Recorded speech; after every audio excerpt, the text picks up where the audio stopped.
Hello and welcome to an all-new Geek World Order video.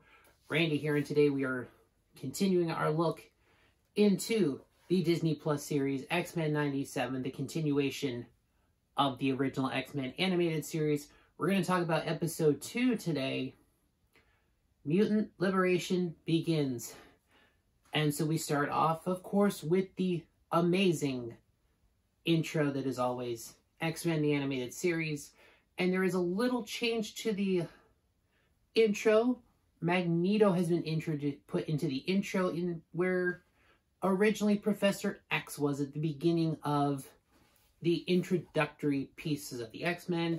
He's wearing his new costume, which is, of course, based on the costume worn in the Trial of Magneto comic arc, which is pretty much what this episode is. It's the Trial of Magneto. And in that intro shot, he takes some steel girders and forms them into the shape of an X, kind of representing his new place as the leader of X-Men, as everything was left him in Charles Xavier's will. So we started the episode off, and we see a scene of, we're at the fair, and this kid is kind of scared. The Ferris wheel comes crashing down. He drops his Walkman. It shatters. But at the last moment, the kid is saved because of Magneto. So yeah, it's kind of weird. And we transition to a shot of Cyclops at the mansion, and he's still not believing it. He doesn't understand it. We get another shot of someone who appears to be one of the Friends of Humanity, because he's definitely got one of those berets on. But we see a mutant, one of the mutant control collars and the energy is being siphoned off into a gun. So I'm sure we're going to see more of that later in the episode here. We transition over to the sewers where the Friends of Humanity are attacking the Morlocks. We see Callisto, Leech, and I'm sorry, I forgot the name of the other two Morlocks that were there. But Magneto comes in and saves them. Because, of course, their new weapons really don't have an effect on it, because they're an electronic weapon, and there's enough metal in the weapons that, of course, magnetism and electricity having their relationship, Magneto is very easy to thwart off the Friends of Humanity, traps them up in steel against the walls, puts a metal plate over one of their mouths, but he does not kill the humans. As we're continuing to see, Magneto is doing acts of service. He's saving humans. He's even sparing despicable ones like the Friends of Humanity. And he's just continuing this very thing that people are very wary of. People don't understand. Like, Magneto is sparing human lives. So, there seems to be something here. So yeah. Basically, and even the X-Men themselves are a little confused about it. Bishop even makes a comment. He's like, Magneto leading the X-Men? I haven't seen that in any of the futures I've been to. So crazy things are happening here.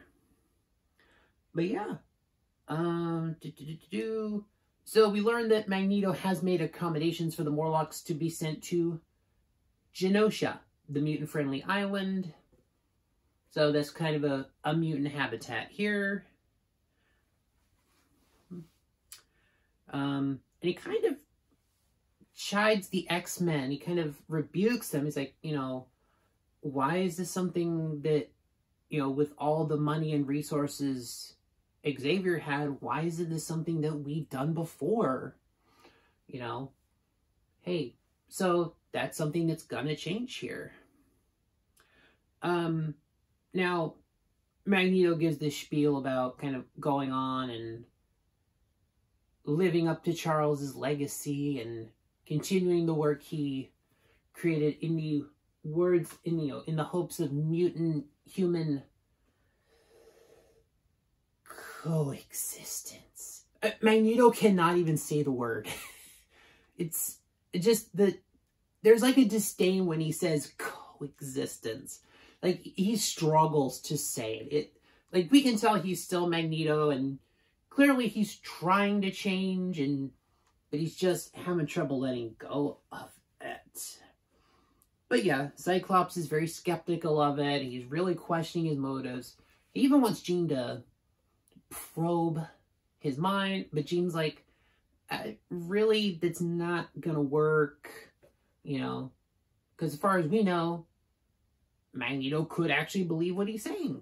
You know, that, you know, he could literally be telling the truth right now. That could change tomorrow, but as of right now, he could very well be telling the truth and be literally trying to change.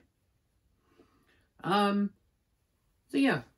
So at this point, you know, they're skeptical, but Cyclops decides that he's not leaving until he kind of sorts this out. So we head over to a scene of Jean in her room. She's kind of packing up some things. She's still more on the side of, I want to leave, start a new life. Because she's very close to having her baby. And she's very worried. Obviously, most likely she's going to bring a mutant into the world. This kid's going to be born a mutant. She's very scared. Kind of secretly hoping that the kid is actually born normal. And her and Storm bond over it. And, you know, even Storm kind of telling her, hey, we've all wondered what it's like to be human, live a normal life. Even she has. But then then of course also knows that she understands what her powers are and what their place in the world is. So she understands. Kind of just going some different things. But it's a great bonding moment between the two. We see a very interesting encounter between Magneto and Rogue, kind of talking about it. And she's very familiar with him. She's calling him Eric, which seems a little odd. But we kind of learned that these two may have had a past when she was kind of part of the Brotherhood of Mutants, with Mystique, and, you know, when she absorbed Carol Danvers' powers. So there may have been a connection there between Rogue and Magneto that we don't know about, which there is some exploration of this in the comics where Magneto basically has with his mutant powers, he can basically create like a magnetic field around himself that's that Rogue can basically touch him. When basically Magneto has like this, you know, basically microscopic magnetic field around him. Which basically, so yeah. So we're kind of playing up some of the comic history here between the two. And then shortly after that, we get the US government busting in. And they're here to arrest Magneto for his war crimes, basically. So yeah, we're pretty much going to get the trial of Magneto here. And he's, you know, they're putting up a defensive posture. He's ready to attack. And their government representative is like, oh, Magneto, we've got plastic weapons. You can't affect us. He's basically like, y'all brought plastic weapons, but you still got metal helicopters. But, and once again, we get this kind of selfless act of Magneto. He's still trying to, you know, live by Xavier's creed, go by what he would want, and he gives himself up willingly. So he goes with them, he gets shackled, they put the control collar on him, and he willingly goes.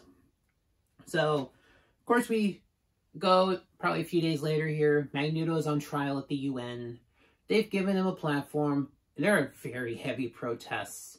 Like, pretty much anyone who's anti-mutant is like, no, this is the guy that led the charge. This has been one of the most anti-human people ever. And they pretty much turned. It was like, you know, they're pretty much saying, hey, the government's been fighting to stop the mutants, and like, why are we even giving him a trial? It's like, you know, you're giving him a trial. Why? Like, this is, like, he should just be locked up, murdered, whatever. But yeah. So we get this shot of this weird, creepy guy in a van. which is the guy that we saw earlier. Basically, he's got a whole bunch of armor on, he's got a mask, and he has that gun with him, so we pretty much know something weird's going to happen here.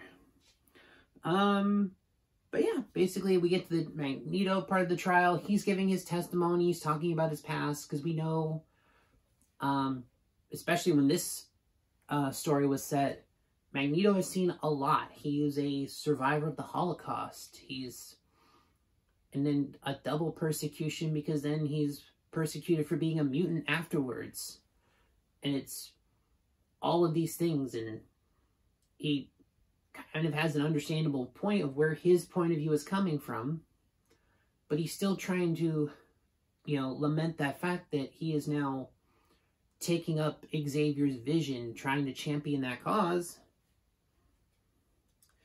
And once again, he still has the awful time saying the word coexistence. It happens again, where he's just like, coexistence. It's just, it's absolute Magneto. It's so worth it. But yeah, pretty much we go through, and of course I lost my place in my notes here.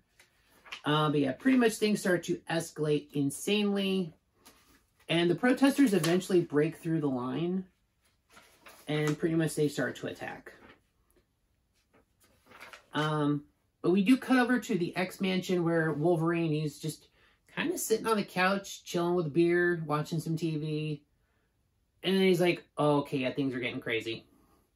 Well, things are about to get a lot crazier for Wolverine, because at that moment, Jean goes into labor. And honestly, this might be one of the epic moments of the episode. Jean just kind of stumbles into the parlor of the mansion. He's like, he's here. Wolverine's like, who? Apocalypse? She's like, no, the baby, you moron. And he's just like, oh. I think Wolverine is actually more scared of this baby than he is of Apocalypse. He was ready with his claws, man. He was like, Apocalypse, I got this. Baby? Oh no. So we get this insane scene of kind of Wolverine just driving crazy in his Jeep, heading toward the hospital. Like, Jean's like moving people out of the way with her mind. It's just funny. And then Jean actually has a contraction while she's in the car. And during this scene, her psychic abilities and the contraction, she ends up ripping the roof off of Wolverine's Jeep.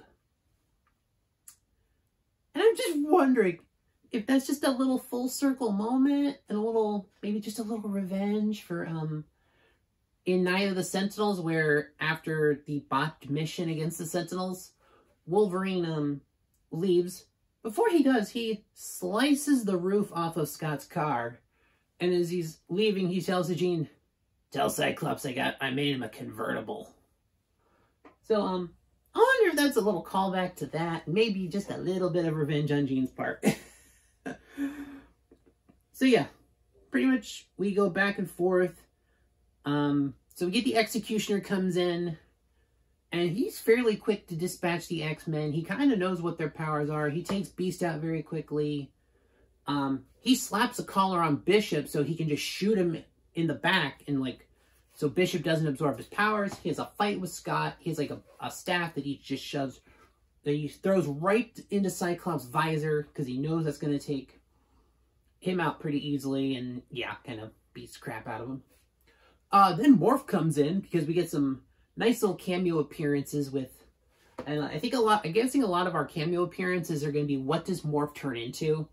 So he actually comes in as Lady Deathstrike with those insane claws, and then turns into Colossus, and then turns into Psylocke, which ends up being most of the fight footage we see Morph as Psylocke.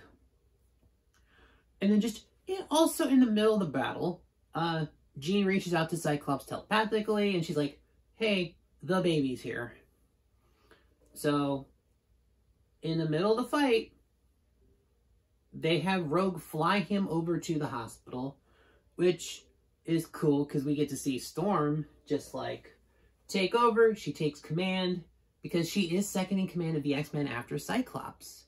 And a lot of the early season 1 was her kind of coming into that role, kind of being appointed that secondary and taking that mantle.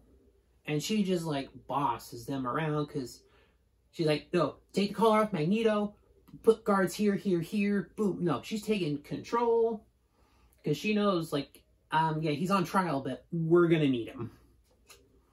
So we go over to the hospital where Jean and Wolverine have arrived. And I don't know why this wasn't something that was prearranged. Or maybe it was. Maybe their plan was to have Beast deliver the baby because Beast is a medical doctor, I believe. Okay, I don't actually know what Hank's doctorate is in. He could be a medical doctor, based on some of the work that he's done on the show before. So yeah, they end up having to go to the human hospital, and the doctor says, nope, ain't doing it. Ain't delivering this baby. So, once, and of course Wolverine's threatening to make him into a shish kebab, and Rogue and Cyclops come in, like, oh, the doctor's not going to deliver the baby. And Cyclops has this crazy idea. He's like, Rogue, can you absorb the doctor's knowledge? I did not know this was an ability that Rogue had within her power set. To just, now she's a little worried about it because, like, obviously if she touches the baby too much, accidentally touches the baby, things could go wrong. I'm like, I didn't know she was like, I didn't know her power extended to knowledge. But no, she clearly absorbs the doctor, apparently absorbs his medical knowledge, and she's like, you, IV, prep a room, boom. So yeah, apparently Dr. Rogue delivers the baby, which is just insane. So we go back to the UN chambers where the Friends of Humanity have burst through the door. They're attacking. They're making a beeline for Magneto and the delegates. And we see some really cool Storm and Magneto team up. It's an interesting combination. So Magneto takes a lot of the metals in the building and he forms into like giant swords that are up in the air. And he drops them into, you know, strategic positions around the Friends of Humanity. And Storm comes in with her just epic level power. She creates lightning and basically with the swords that, these giant swords that Magneto has created, she basically creates like an electrified cage to keep them in. So yeah, but unfortunately among them, of course, the Executioner is here, and he has Magneto in his sights. He fires the shot from the gun, and Storm makes the save, but she's hit. And the noises that came out of Storm when she was hit with this gun, oh boy. And when she hits the ground, Magneto is, yeah, he is kind of furious at this point. But we also see Storm kind of lifting herself up to try to create another elemental. But she's like, I can't feel the breeze. She's literally lost her connection to nature itself. Her powers have been neutralized. Yeah, Magneto is rage. Like, he pulls this giant sign from, like, the wall, has the Executioner pinned up to it, like, upside-down crucifixion style. And he puts him in a force field, puts delegates in a force field. And, basically, he goes on a tirade. He's like, this is what happens. You know, what must I do to prove our worth? Things like that. So yeah, he takes them up into the upper atmosphere, just about in space at this point. And Magneto, he has them dead to rights. Like, he could literally just annihilate them with like a flick of his boot. But ultimately, he shows mercy. He genuinely wants to continue Charles's vision, his plan, and bring forth this era of the cooperation, the coexistence. He really does. And just even some of the lines he uses, he just so, he says, I am trying to be better. Please do not make me let you down. I think that line really solidifies kind of the Magneto accepting this new responsibility, this new position in life, this new purpose he has that his friend just entrusted him with. And he's legitimately trying to make a difference. So he spares them. And we kind of go through some scenes. We see that, the kid's been born. He's named Nathan Charles Summers. Jean makes the joke of, oh, he has your eyes. I'm like, come on. I just thought that was a funny line there. So we go see, there is some aftermath. Pretty much at this point, the UN has given Magneto a full pardon. They're convinced, they're on board. They seem to be okay with what he's doing. And they've even started fast-tracking efforts to make Genosha a member of the United Nations. So, which is a huge, huge win for the mutant side. The country of Genosha, a predominantly mutant country, joining the United Nations. So yes, it's a very big win. Yeah. So after the battle, Cyclops and Magneto kind of just chilling, drinking some coffee. Even Magneto's like, poison? Scott's like, nah, dark roast. So at this point, he seems to be staying, and he's just kind of like, hey, you know what? The professor trusted you. You kind of proved yourself. That's good enough for me for now. So, yeah. So we do go to Beast's laboratory. He's examining the blood. And pretty much, it's like, yeah, he figures out how the gun worked. And yeah, it was a massively concentrated blast of the radiation that is in the control collars and neutralizes the mutant powers. Yeah, he doesn't sugarcoat it. Storm asks him, like, how long will this be in effect? He's like, as far as I know, this is permanent. So yeah, Storm has kind of lost her powers. So in the end, Storm does end up deciding to leave. She leaves a letter for Jean, kind of just expressing her, her appreciation of her, saying that she's been like a sister to her, kind of saying her goodbye. She didn't want to make it too, insane. And then we kind of see some different scenes going on, just kind of some aftermath scenes. Cyclops is hanging in the room with the baby, watching over him. Wolverine's kind of just being a broody loner, sitting in a tree. Morph actually brings them some chips and beer. Wolverine's like, nah.